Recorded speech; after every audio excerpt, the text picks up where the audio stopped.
मैं गुरु खुशवंत साहिब सत्य निष्ठा से प्रतिज्ञा करता हूं कि मैं विधि द्वारा स्थापित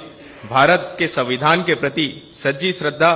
और निष्ठा रखूंगा। मैं भारत की प्रभुता और अखंडता अक्षुण्ण रखूंगा।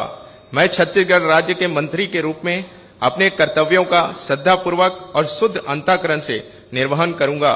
तथा मैं भय या पक्षपात, अनुराग या द्वेष के बिना सभी प्रकार के लोगों के प्रति संविधान और विधि के अनुसार न्याय करूंगा। मैं गुरु खुशवंत साहिब सत्य निष्ठा से प्रतिज्ञान करता हूं कि जो विषय छत्तीसगढ़ राज्य के मंत्री के रूप में मेरे विचार के लिए लाया जाएगा अथवा मुझे ज्ञात होगा, उसे किसी व्यक्ति या व्यक्तियों को तब के सिवाय जबकि ऐसे मंत्री के रूप में अपने कर्तव्यों के सम्यक निर्वहन